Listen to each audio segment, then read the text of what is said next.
রে পুরুষের দল, এ পুরুষেরা তোমরা শুনে নাও, তোমার বিবিরা তোমার জন্য হারাম আছে একটা কাজের জন্য। একটা কাজ তোমরা জেনে শুনে খবরদার করবে না। যদি তোমরা কাজটা করতে যাও তাহলে তোমাদের পাপ হয়ে যাবে, গুনাহ হয়ে যাবে, তোমরা গুনাহ করে যাবে, তোমাদের দ্বারাতে ভুল হয়ে যাবে, গুনাহ হয়ে যাবে। কি কাজ করবে না রে পুরুষ?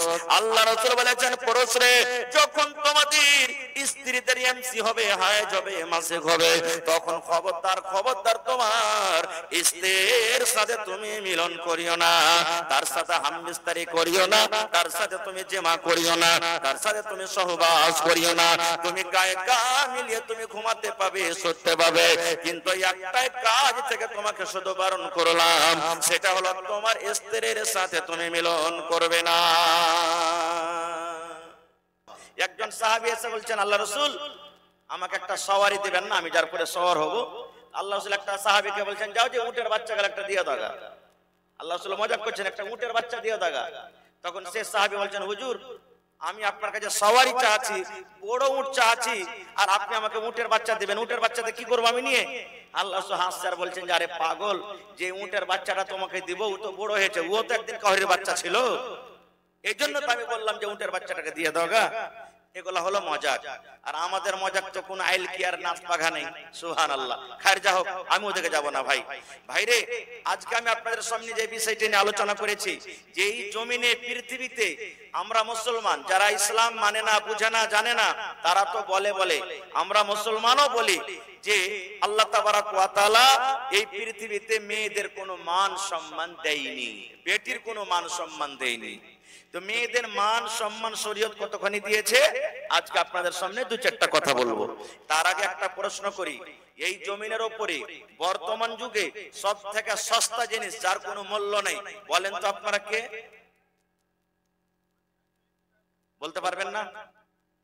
জমিনের উপরে সব থেকে যার মূল্য নাই, সস্তা, যার কোনো আহমিয়তি দিন আমরা, বলতে পারবেন না?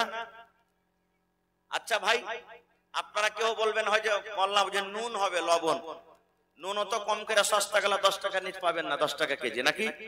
বলবেন যে মৌলানা পানি, 1 লিটার পানি কিনতে যান 20 টাকা লাগবে আপনাকে। বলবেন মৌলানা সাল হাইজি, 1 টাকা 2 টাকা নিচে আপনি একটা মাছির সাল হাই পাবেন না। আচ্ছা না, আছে, প্রত্যেক জিনিসের দাম আছে, কিন্তু যার একটা আমরা দাম দিই না সেটা হলো কে? আমার আপনার মেয়ে, আমার আপনার বেটি, আমার আপনার কন্যা, যার বর্তমান যুগে আমরা কোনো মান সম্মান দিই না। বাড়িতে বেটি হতে গেলে মন খারাপ, মন খারাপ হয় না ভাই? হানা বলেন, মন খারাপ হয় না? হয় না? বাপের রাতের বেলাতে বিছানে ঘুম আসে না।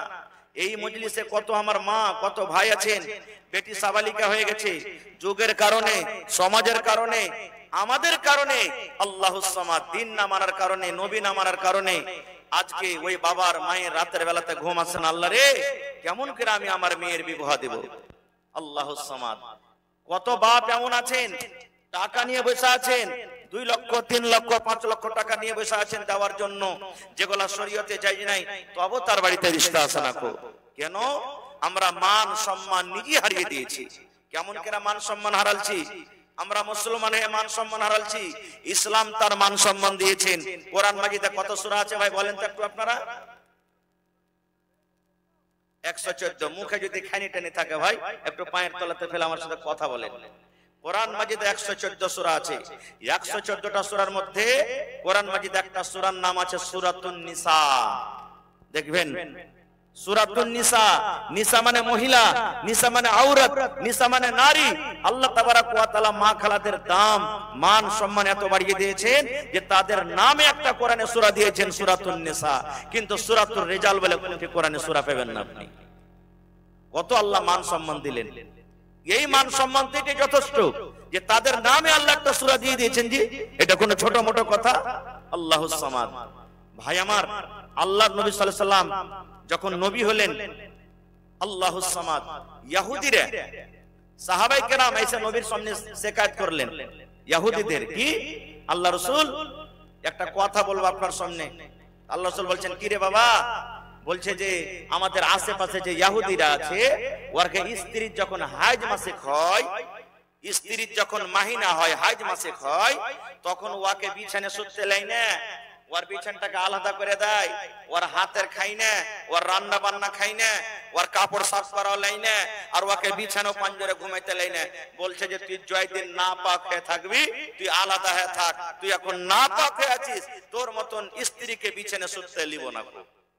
কে বললেন? সাহাবায়ে কেরাম। ইহুদিরা এরকম করত, নবীর সামনে শিকায়ত করলেন। সুবহানাল্লাহ। এবার নবীজি কি বললেন জানেন? রে আমার উম্মতের দল, ও আমার উম্মতেরা, সাহাবারা, তোমরা শুনে নাও, যদি কোনো মহিলা, যদি কোনো নারী, যদি কোনো মহিলা হাইজের হালাতে থাকে, মাসিকের হালাতে থাকে, তাইলে তার শরীরটা নাপাক এরকম হয় না রে যে তার স্বামী তার পাঞ্জরে ঘুমাতে পাবে না, তার হাতে খেতে পাবে না, রান্না করা খেতে পাবে না, রুটি বানা খেতে পাবে না, ভাত তৈরি করা খেতে পাবে না। সব করে তুমি খেতে পারো, তার গায়ে গা লাগিয়ে তুমি ঘুমাইতে পারো, তোমার স্ত্রীকে তুমি চুমা খেতে পারো, তার ভাত রান্না তুমি খেতে পারো, তোমার স্ত্রী তোমাকে পানি দেবে দিবে, তুমি গোসল করতে পারো, তোমার কাপড় সাফ করে দিবে, তুমি পরতে পারো। কিন্তু আল্লাহ রাব্বুল আলামিন মহিলাদেরকে নিষেধ করলেন, মহিলারে যেদিন তুমি নাপাক হয়ে থাকবে ওই দিন তুমি নামাজ পড়িও না রে মহিলা, তুমি নামাজ পড়িও না। আল্লাহ রাব্বুল আলামিন তোমার জন্য নামাজকে maaf করে দিয়েছেন। 2 দিন 3 দিন 4 দিন 5 দিন যেদিন তুমি নাপাক হয়ে থাকবে, নাপাকের হালাতে আল্লাহ তোমার নামাজকে maaf করে দিয়েছেন, তোমাকে নামাজ পড়তে হবে না। আর যদি রমজান মাসে তোমার হাজ মাসিক চালু হয়ে যায়, তাহলে যেদিন তুমি নাপাক হয়ে থাকবে রে মহিলা, তুমি রোজা ছেড়ে দাও, তুমি রোজা রাখিও না। এবার তোমার রমজান মাস যখন শেষ হয়ে যাবে, রমজান মাস যখন পার করে যাবে, আরো যে আগামী বছর রমজান আসার আগে আগে 11টা মাস বাঁচে, 11 মাসের মধ্যে তোমার ওই বাকি ছোটা রোজা কোটাকে তুমি পূর্ণ করে নাও। এটা নিষেধ করলেন। আর কি বললেন? রে পুরুষের দল, এ পুরুষেরা তোমরা শুনে নাও, তোমার বিবিরা তোমার জন্য হারাম আছে একটা কাজের জন্য, একটা কাজ তোমরা জেনে শুনে খবরদার করবে না। যদি তোমরা কাজটা করতে যাও তাহলে তোমাদের পাপ হয়ে যাবে, গুনাহ হয়ে যাবে, তোমরা গুনাহ করে যাবে, তোমাদের দ্বারাতে ভুল হয়ে যাবে, গুনাহ হয়ে যাবে। কি কাজ করবে না রে পুরুষ? আল্লাহ রাসূল বলেছেন, পুরুষ রে, যখন তোমাদের স্ত্রীদের এমসি হবে, হায়েজ হবে, মাসিক হবে, তখন খবরদার খবরদার তোমার স্ত্রীর সাথে তুমি মিলন করিও না, তার সাথে হামবিস্তারি করিও না, তার সাথে তুমি জিমা করিও না, তার সাথে তুমি সহবাস করিও না। তুমি গায়ে গা মিলিয়ে তুমি ঘুমাতে পাবে, শুতে পাবে, কিন্তু একটাই কাজ থেকে তোমাকে শুধু বারণ করলাম, সেটা হলো তোমার স্ত্রীর সাথে তুমি মিলন করবে না। এবার যদি কোনো মানুষ বলে যে আমি করি নিব, তো নবীর নাফরমানি করলে, আর নবীর যখন নাফরমানি হয়ে গেল তো ওই জায়গাতে গুনাহ হয়ে গেল। এবারে ওই ইহুদিরা নিজের স্ত্রীদের মান সম্মান দিত না, বিছানে নিজের স্ত্রীকে ঘুমাইতে দিত না যে তুই আলাদা হয়ে ঘুমা, কখন যখন হাইজ মাসিকের আলাদা থাকতো। কিন্তু এখন শরীয়ত তার মান সম্মান দিয়ে দিলে, সুবহানাল্লাহ, যে তোমার স্ত্রী তোমার পাঞ্জরে ঘুমাবে, কোনো গুনাহ নেই। আর একটু আগে চলেন, নবীজি কত মান সম্মান দিয়েছেন। আল্লাহর নবীর স্ত্রী মা আয়েশা রাদিয়াল্লাহু তাআলা আনহা নবীর পাঞ্জরে একদিন বসে আছেন, নবী আমার বসে আছেন, মা আয়েশা রাদিয়াল্লাহু তাআলা আনহা এবার নবীর পাঞ্জরে বসে আছেন। গিলাসে করে মা আয়েশা দুধ পান করেন, গিলাসে করে মা আয়েশা পানি পান করেন। মা আয়েশা নিজে বলেন, আমি যখন গিলাসে করে পানি পান করে দুধ পান করে, আমার দয়ার নবী আমার দিকে দেখছেন, আমার বিবি আয়েশা গিলাসের কোন জায়গাতে মুখ লাগায়, ঠোঁট লাগায় পানি পান করেন। এবার মা আয়েশা বলেন, সহিহ হাদিস রে বন্ধু, আমি পানি পান করতে করতে কিংবা দুধ পান করতে করতে যখন আমি গিলাসটাকে রেখে দিলাম, দয়ার নবী চট করে গিলাসটাকে উঠিয়ে নিলেন।